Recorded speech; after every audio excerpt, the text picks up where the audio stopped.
नमस्कार मित्रांनो, मी तुमचा रोहित दादबाद लॉगर या चॅनलमध्ये आपल्या सर्वांचं सहर्ष स्वागत आहे. आज आपला रूट इंदापूर आहे. हे बघा आपला आज बगिरा कसा दिसतो. आपला बगिरा एकदम कडक का नाही. नानीला उठवायचा प्रयत्न केला, परंतु नानीने आपल्याला कोणत्याही प्रकारची किंमत दिली नहीं.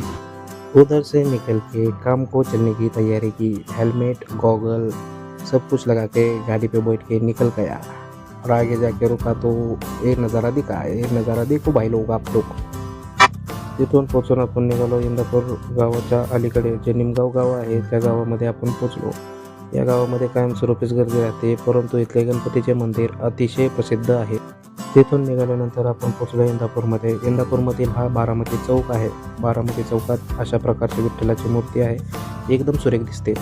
तिथून निघाल्यानंतर आपण पोचलो आपल्या पहिल्या काउंटरला, राऊत किराणा. राऊत किराणामध्ये गेल्यानंतर मालकांशी आपल्या मालाची चौकशी केली, ऑर्डर घेतली. ऑर्डर घेऊन चहाची तलब झाली होती म्हणून चहा घ्यायला गेलो. तिथं माझा मित्र भेटला, चैतन्य इनामदार.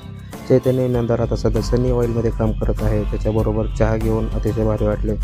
चहाची चव देखील एकदम उत्कृष्ट होती. तिथून लगेचच आपण महालक्ष्मी बाजार या बाजारला व्हिजिट द्यायला गेलो. मालाची ऑर्डर घेतली, माल कुठे ठेवला आहे, कसा ठेवला आहे हे पाहणी केली आणि लगेचच आपल्या कामाची सुट्टी झाली.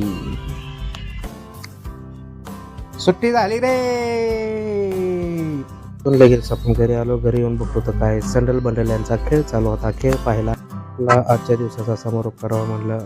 समारोप करताना माझा मित्र पण माझ्या व्हिडिओ शूटिंगमध्ये आला होता. आजचा ब्लॉग आपल्याला कसा वाटला हा कमेंटमध्ये सांगा. आपल्या चॅनलला सबस्क्राईब करा. ठीक आहे मित्रांनो, तर भेटूया आपण आता उद्याच्या ब्लॉगमध्ये. तोपर्यंत गुड नाईट, शब्बा खैर, शुभरात्री. भेटूया आपण उद्याच्या ब्लॉगमध्ये. Bye bye.